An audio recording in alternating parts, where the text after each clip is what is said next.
You know, they see me as an outsider here as well. Is that supposed to make me feel any better? You know, I understand it's difficult. That's all I'm saying. Your lot up at Vallis have never mixed with the local community. People here, they don't really understand what you do up there. Are you trying to get me to come to your church? It's not just about faith. It's about the community. Be involved. Be seen as part of it. One of them. Good morning, Father. Lovely day. Oh, hello. Mrs. Appleton, isn't it? It's Dr. Collins. Lady scientist. Whatever next? Good morning, Barbara. Father Wheeler. You really think that's a community that will ever see me as one of them? I can live with them staring at me. If they just stay out of my way.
Hello?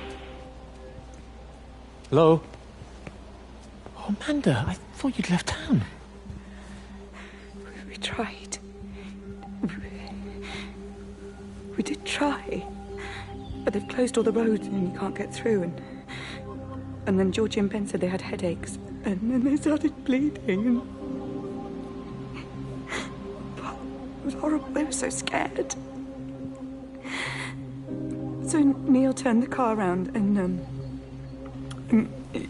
we saw the house was open, and I know we shouldn't have, but we just came in to clean up the kids, and then Neil and I started bleeding as well, and it's all over my blouse. Everyone was so tired. It's all right, Amanda. Everything will be all right. Just try and calm down and tell me where Neil and the children are. They're upstairs. They were tired, and Neil said they could take a nap in the bed, and we thought Barbara wouldn't mind as they're only children, and I was so tired, so Neil took them up. He took them upstairs to tuck them in.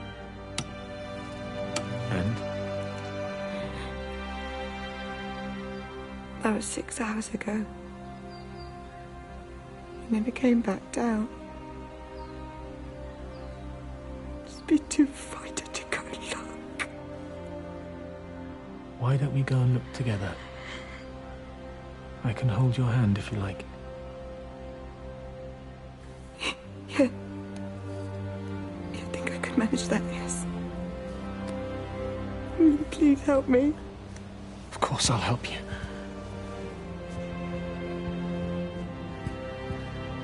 Neil? Neil, are you there?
Doing? I saw you doing that. Stay away from me. Don't come near me. This is people's property. You're scaring them. It's all over the village. It's got into everything. It's so fast. What are you talking about? It's travelling down the wires. Dear God, man, you've lost your mind. Where is Kate? What have you done with her? Don't you understand? It's breaching the quarantine and adapting. Give me that bloody can. Hand it over, Appleton. Don't get off. No, Sam, stop it. You weedy little shit. It's Give me the mine. Can. Give me the Stop can. it. I need it. Grow up! Fuck. Oh, God, no. It's starting to manifest itself everywhere. Stephen, come back. Oh, Christ.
What about the station? That's shut down too. So there's no way in or out of the valley. They're obviously serious about this flu thing. Phil doesn't think it's flu at all. He said he's been practicing medicine for 30 years and he's seen plenty of flu, and he said this doesn't feel right at all. Well, there's nothing of any use on the radio. Sorry I'm late, everyone. Have you started? Yes, but to be honest, there's not really that much to discuss. This quarantine is in place, there's roadblocks and everything. No one really seems to know anything, but people are definitely missing. More of them too, not just a couple of old biddies. No one's seen the Sullivans since yesterday, and the house is just sitting there unlocked. I just got back from the farm. All of Frank's cows died in the night. He's devastated. Poor man, hasn't he had enough for 1 year? First Mary and now this. Well, if no one's coming in to sort this mess out, we're just going to have to do it ourselves. Barbara, get Phil to do a stock take on medication. Jeremy, put the word out for people to congregate at the village hall. It's best we get everyone in one place for the time being. Good. I'll organise supplies. We'll have a lot of hungry mouths to feed. There's plenty at the depot, but well, let's start with what's here in the village. I'll draw up a rota. Charlie, you help me with that? Anything for you, Meg? I'll head out into the valley and scoop up the isolated families and check in with Lizzie Graves at the camp. Now, has anyone seen or heard anything from Stephen Appleton or his wife?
Hasn't even reached the back fence, silly old bugger. Well, loaves and fishes we can manage, but Father garden design Jeremy, is a little beyond... might I have a word?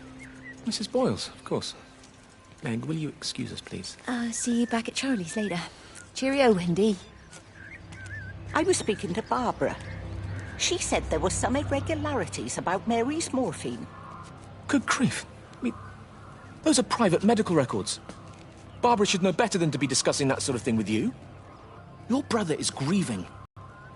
Mary was sick for a long time, and I'm glad it's over for her. Go and support Frank. He needs you now. God knows what you did. He sees. I just break and overlook Mary's weakness, but you, a man of the cloth, if you have an issue you bring shame on this parish. If you have an issue with me, I suggest you write to the Bishop of the Diocese. I have parishioners to attend to. Excuse me.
If you could just have a word with them, perhaps. They listen to you. Well, I really don't see what it has to do with me at all. The village looks up to you. I just think with what's been happening with Mr. Coles and Mrs. Boughton and the others, that people need somewhere to talk, to feel safe. Perhaps they don't think that your church is somewhere they feel particularly safe. I don't need your forgiveness, Wendy. Or theirs. Whosoever thou art that judgest, for wherein thou judgest another, thou condemnest thyself. Romans chapter 2, verse 1. Beware of practicing your righteousness before other people in order to be seen by them. Matthew chapter 6, verse 1. It's not my judgment you should be worried about, Father. But fine. I'll talk to Barbara. Ask her to put a note up in the surgery about an extra service. Will that do?